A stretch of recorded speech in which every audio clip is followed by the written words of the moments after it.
आज विज्ञान क्लास समस्त भाई भाई मानक स्वागत तथा अभिनंदन। आम आज द्वितीय खाद्यर श्रेणी पुणी थे पढ़ा आगर पढ़ाई ताको भल भाव बुझापी आउ थे क्लासटा कराऊँच। प्रथमे देछि विभिन्न प्रकार खाद्य खाइबा द्वारा कौन होता है। प्रथमे आम काम करने शक्ति जोगाए शरीर रोग प्रतिरोधक शक्ति सृष्टि करे। आम जानी बर्तमान कोरोना सिचुएसन चली तेणु आम शरीर रोग प्रतिरोधक शक्ति सबल रहा आमको से रोगटा आक्रांत कर पार ना। तापर शरीर सुस्थ सबल देखाए। 4 नंबर रही समस्त प्रकार विटामिन यह शरीर को मिली थाए। नेक्स्ट हूँ पोषक। पोषक कहले कौन बुझा कि प्रत्येक खाद्य पदार्थ केतेक रासायनिक पदार्थ थाए ताहाको पोषक कहे। खाद्य थी पोषक को आधार करी खाद्य को श्वेतसार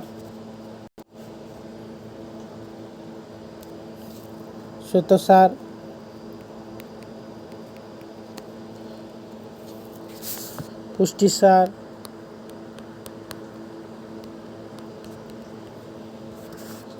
स्नेहसार विटामिन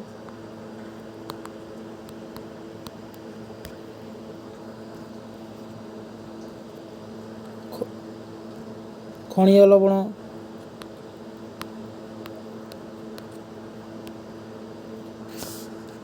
और जल यह भी तो शरीर आवश्यक पूर्ण तंतु तंतु जातीय खाद्य निहाती दरकार अटे। आम खाद्यर श्रेणी भाग प्रथम रही श्वेतसार जातीय खाद्यर चिन्हट प्रणाली।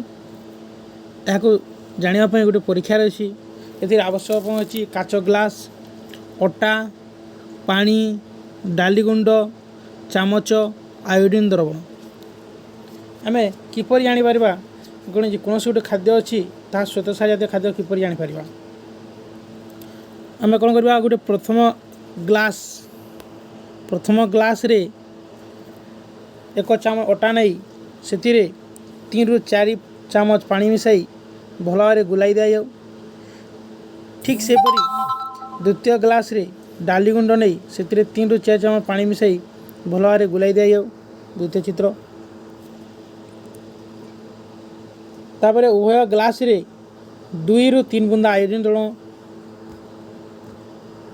2 ରୁ 3 बुंदा आयोडीन द्रवण मिसा जाऊ।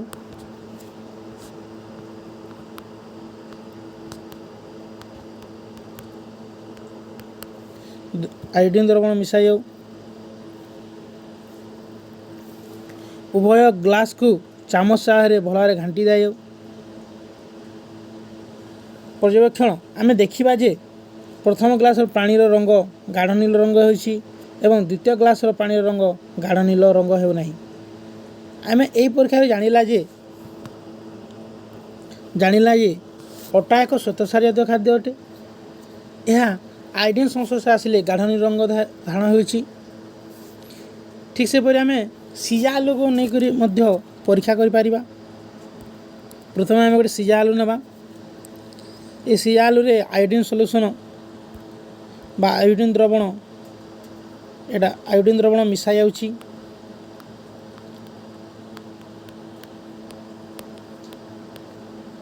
आयोडीन द्रवण मिसा गला परे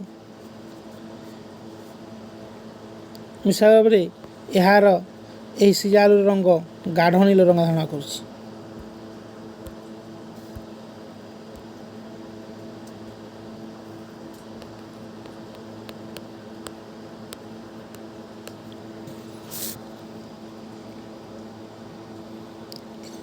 सिजा आलू चूड़ा चाउल अटा मुढ़ी कंदमूल सारू अलुओ बाजरा मांडिया आदि श्वेतसार जातीय खाद्य अटे। ठीक सेपरी आम गोटे पुष्टिसार जातीय खाद्य चिन्हट पाई तार आवश्यक होची टेस्ट ट्यूब डाली गुंड पानी तुतिया द्रवण क्षार सोडा चामच।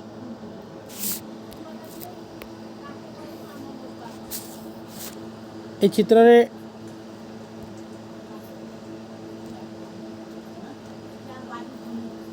चित्र यह टेस्ट ट्यूब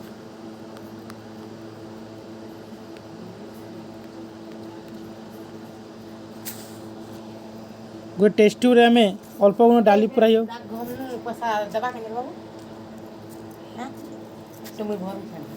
अल्प गुण डाली पुराइयो से 8-10 बुंदा पानी मिसाइयो से 2 बुंदा तृतीया द्रवण मिसाइयो एवं 8-10 बुंदा क्षार सोडा द्रवण मिसाइयो यहाँ को आम भल भाव हलाइयो जेपरी द्रवण गोटे मिसीज पर्यवेक्षण आम देखी किसी समय गोटे स्थान स्थिर रखी जाइयो जहाँफल द्रवणटी बैगणी रंग हो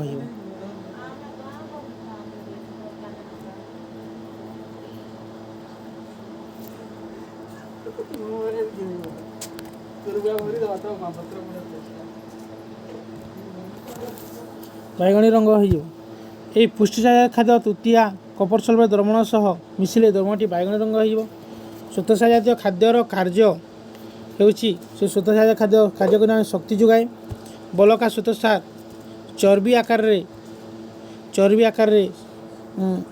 जमा हो रहे जो आवश्यक समय रे शक्ति मिली पुष्टिसार जातीय खाद्यर कार्य पिलामानंकर शरीर वृद्धि रे साहाय्य करे नष्ट होता कोष बदल नूतन कोष सृष्टि कर साहाय्य करे आम आज जहाँ पढ़ागला तार पर नोट पठाई ताको लिखा धन्यवाद।